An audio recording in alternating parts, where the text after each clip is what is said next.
I'm a modern man, a professional. I value speed, precision, and above all else, efficiency. As you can tell by my upload schedule. Every walk of life is a chance to shine, every endeavor an opportunity. Time is money, and it's the one thing I can't steal. Yet, to stay ahead of the curve, you gotta climb to the top, but even when you get there, there's always a bigger fish. Unless you kill them. Maybe that's not the message I want to send here. Unless you unalive them, nailed it. And when you're in the business of unaliving people in the mean streets of Dragon's Dogma, there's no better choice than Assassin. But Thiefy, I hear you cry, you're clearly biased. This is your favorite vocation. And to that I say, yes and. Assassin is my baby, my sweet cheese, my good time boy. Go look up the credits for this game, you'll say I actually designed this class personally. No, I didn't, that was a lie. The internet has led you astray once more. But you know what will never lead you astray? This vocation. Unless you are planning on playing a magic class at some point, but as we are aware, magic is for fucking nerds. If like me, you crave the sounds of blades ringing, arrows whistling, and shields bonking, then for every one of your martial needs, look no further. Assassins are masterworks all, you can't go wrong.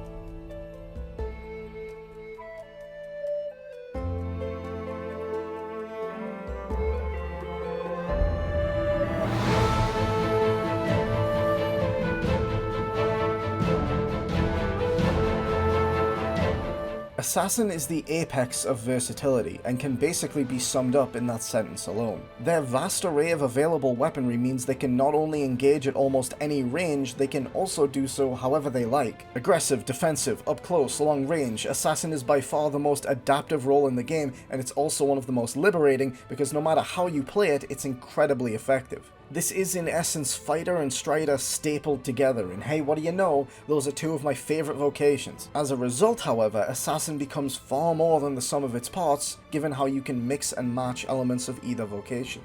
Once again, because it uses one-handed swords, you can utilize all of the skills you picked up from Fighter that aren't locked to the vocation. That means bread and butter skills like Burst Strike, Antler Toss, and so on return here, and remain just as useful. In fact, I'd strongly recommend holding onto Burst Strike at the very least for how good it is. Burst Strike's got it all, baby, it does my taxes straight up. But the sword isn't your only option for main weapon. Assassins can also use daggers, and they are, of course, equally as effective. Don't forget the skills shared with other vocations have been covered in previous guides, specifically Fighter and Strider in this case. Because you can use either one of the primary and sub-weapons in any combination, not only is Assassin the only vocation capable of wielding a sword and bow at once, they're also capable of wielding daggers and a shield, at which point you have access to both dodge roll and perfect blocking, making you an untouchable defensive powerhouse. Trickster! Gunslinger! Swordmaster! Royal Guard!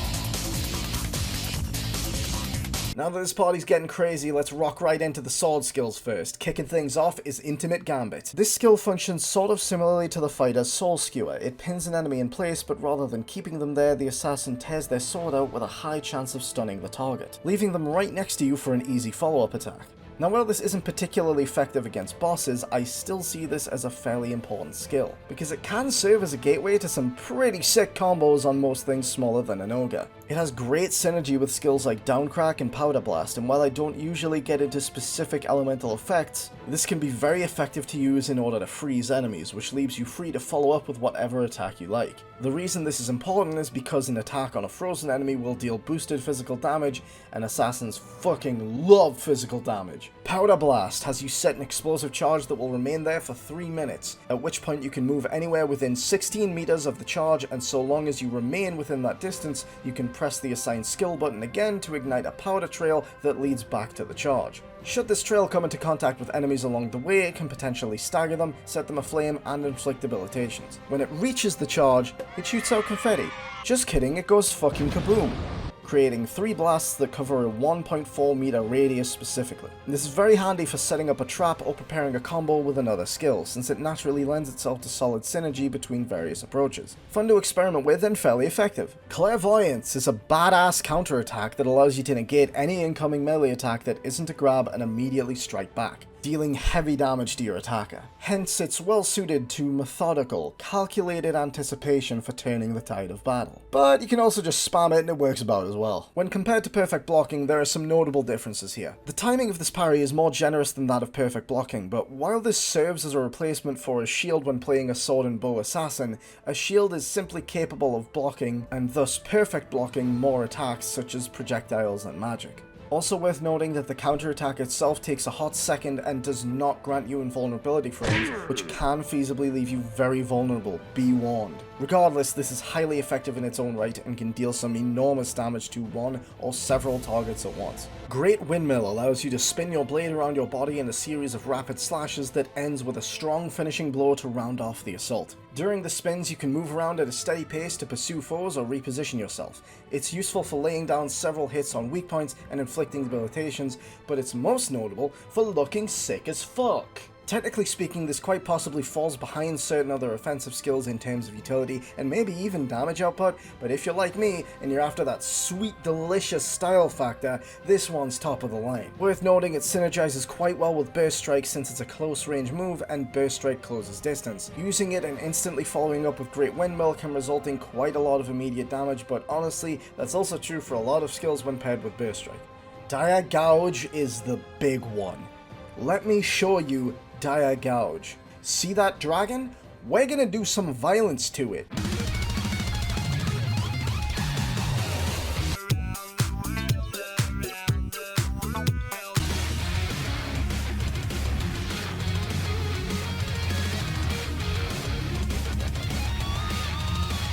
Your first impression of Dire Gouge might be one of confusion, because this skill can only actually be used when you're climbing an enemy. This may lead you to believe it's of little use to you. Reconsider this perspective. Grab onto an enemy, tap the skill button to drive your sword into your target, and keep tapping to unleash hyper damage, and see how fast you can erase their health bars. If you're a sword-wielding assassin, it's practically necessary to bring this along. It's simply far too good to pass on. Next are the dagger skills. First up is Escape Onslaught. This skill has you leap backwards, granting you invulnerability frames as you do so, before following up with a spinning kick that packs a punch and sends smaller enemies flying. It's not unlike the fighter's hindsight sweep in the sense that it serves as an evasive tool that delivers big damage on a counterattack, and I recommend using this in a similar fashion. If you have good awareness and timing, you can get a lot out of this, and if you really need to cancel the counterattack, you can do so with a roll, and doing so before the kick begins will end the skill without spending your stamina. Masterful Kill is... well, it's basically just Clairvoyance but for daggers, with a few distinct differences. Pretend you're a coward for a moment to land a counter on any physical hit from an enemy, and you'll alley-oop onto their shoulders and give them a cheeky little vibe check. The first notable difference between this and Clairvoyance is that Masterful Kill lacks the form as a wide sweeping strike, and instead focuses its damage on a single target. The second is that, unlike Clairvoyance, Masterful Kill does grant you invulnerability frames, making it far safer by comparison. Remember, you can't deflect arrows or magic with this. Save for a couple of minor exceptions, it's purely physical attacks you can counter. Note that the attack itself changes when used on larger enemies, striking up to 4 times. This is highly effective and easy to recommend for a dagger assassin. Which is unfortunate because basically every ability so far has been easy to recommend. I could probably boil this guide down to, fuck it, just do whatever you feel like. Snakebite is a frontal stab that deals kinda whatever damage to an enemy and has a chance to poison them. Doesn't do shit to large enemies, and while it's good for disabling smaller ones, you'll simply get more bang for your buck elsewhere. It can shine every now and then, but that's very situational. Because the attack has a narrow range, it can feasibly miss, and a good means of compensating for that is instant reset. However, I would sooner recommend instant reset for enhancing skills that are already good in their own right, not making up for the flaws of shit ones. Hey, check it out, a skill I don't want to recommend. Thank you, Dragon's Dogma. With so many better alternatives available, if you use this over them, I will come to your house and scream until you change your mind. Loudly. Gail Harness allows you to grant yourself a buff that lasts for 40 seconds and increases the speed of almost every action by 20%. This includes moving, climbing, falling, attacking, and perhaps most importantly, skill speed. It also improves stamina recovery. The offensive utility of this skill is off the charts. It's all in how you apply it. If you pair this with 100 Kisses, for instance, you can actually outpace the already insane damage of Dire Gouge. And while it requires 2 skills at once, it also gives you access to what might just be the highest melee damage in the entire game full stop. Assassin does not fuck around. Gale Harness is a highly valuable option to make use of. Consider it for doubling down on both mobility and attack speed. Keep in mind a higher attack speed also means certain skills should synergize better, but this won't be the case for everything. Invisibility is a lie. Nasty, rotten liar of a skill. Go home and think about what you've done. While you would assume, by looking at it, that this skill turns you invisible and makes it so enemies can't detect you, it in fact doesn't do that at all. If the skill didn't literally give you active camo from Halo, I would be 100% certain it was a translation error and that it was actually called Invincibility. Because that's what it really is! The skill grants you immunity to physical and magical attacks. You are still vulnerable to grabs though, so make sure you don't get scooped like ice cream. This actually makes it a lot more useful than the alternative, so you know what? Water under the bridge. I'm willing to forgive, but I will never forget. The damage immunity granted by this skill lasts for 20 seconds. It'll even protect you from AoE spells, and while it's active, you can perform actions like normal. Defensively speaking, the utility of this one is real high, allowing you to just tank through a lot of attacks with no worries at all. Personally, I'd sooner take Gale Harness since Assassin is such an offensively loaded vocation, but Invisibility can certainly be worth your time. Moving on to the shield skills. Swift Castle lets you do a cheeky little hop. A little whoop. That's it. That's all it is. It doesn't do damage or deal any knockdown even on direct contact, but it is a pretty good evasive tool. Because you're evading while keeping your guard up, you basically have an insurance policy if you miscalculate or something catches you off guard. If you were to evade from one attack into another, you'll likely be just fine. This is all well and good, but it's not what makes this skill solid. It has a fair few frames at the end of the animation, making it a bit slow, but pair it with instant reset, and suddenly you have access to Dante's Trickster style. I'm not joking. Enhanced Response is yet another counterattack, except this one allows you to fucking yeet yourself into orbit. This skill is really effective for launching yourself at elevated weak points. It's also really good for evading a series of attacks or sweeps, and otherwise getting yourself out of danger. You can also launch into aerial attacks, allowing you to turn the tide on your attacker, who will likely be briefly stunned by the sight of you getting some fucking sick air, dude. It might be a little janky, but you can actually perfect block with this skill, and doing so will make you flash white and consume 0 stamina for the skill, allowing you to use it for free. Showdown is a buff that lasts for 56 seconds, weird number, and boosts your strength by 20% while lowering your defense by 30%, similarly to using a single Vigor extract, and can stack up to 4 times. This isn't worthless, but I'm not really sure about using a skill slot to achieve something that can be granted by items, especially when it doesn't have some additional bonus like granting the effect to a full party. I'd personally recommend giving this one a miss. Lastly, we have the bow skills. Skewer Dart fires an arrow that can pierce multiple enemies at once and can potentially break the guard of most enemies, but not all, with living armor being a notable exception. This isn't the worst skill ever. It's accurate, piercing enemies can be handy, but it's very situational. From what I can tell, this is basically built to be used in tandem with special arrow types to get a bit of extra bang for your buck. But it just feels pretty middle of the road. It doesn't give me the tingly brain juice. Lincoln Sight is a sniper scope. That's basically all you need to know. Functioning similarly to Ranger's Comet Shot, it lets you zoom right in on your target and adjust as necessary. Unlike most shortbow skills, this is at its strongest at far ranges, only dropping off at extreme distances. The power of the shot itself tends to be pretty high, and it's definitely worth making use of to cover long stretches that otherwise aren't strictly feasible for a shortbow, or otherwise lining up the perfect shot on a weak point for big damage. Big fan of this one. Legic Arrow fires an arrow that can inflict enemies with torpor, slowing their movement to a crawl. The arrow itself isn't much stronger than a regular arrow, and it will likely take multiple shots to actually inflict torpor. While the effect itself is definitely useful, you simply have better options on the table. Now it's time for the augments. So here's the part where I sit you down and have a talk about bloodlust and autonomy. Once upon a time, in the before times of vanilla Dragon's Dogma, these skills were not optional, because they each granted a damage increase of fucking 70%, and when stacked, resulted in you dealing an additional 140% damage.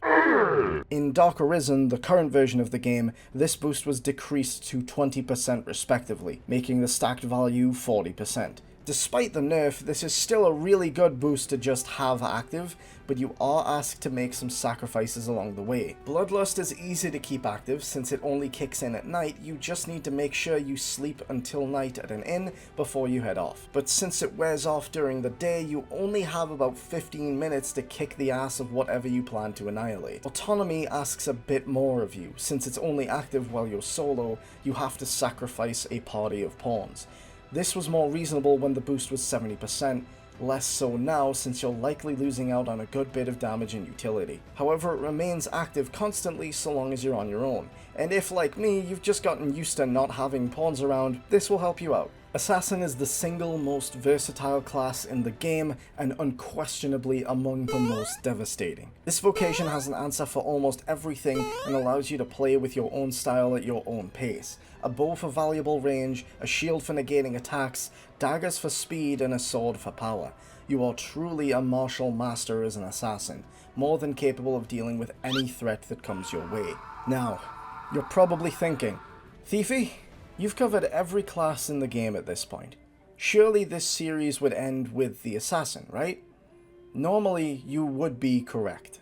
But for some, even this pinnacle of combat mastery does not reach high enough for them. For those who truly wish to go beyond, it's no longer a matter of what's flashy or effective. It's not a concern of survival or even victory. It's about aiming for something greater, breaking limits and soaring to heights you once thought unreachable. It's about being able to stare death itself in the face and say, "You will remember me."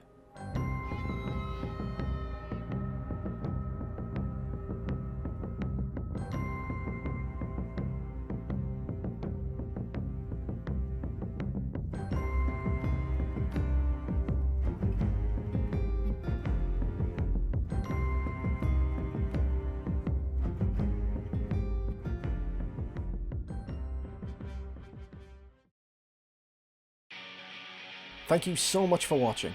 If you liked the video, be sure to subscribe, drop a like, and let me know your thoughts in the comments. You can join my Discord for updates and to hang out with the lovely members of the Thieves Guild. I can also be followed on Twitter, and if you'd like to support the channel, you can do so on Patreon, or simply donate directly via PayPal. Links can be found in the description below. Have a great day. I'll catch you next time.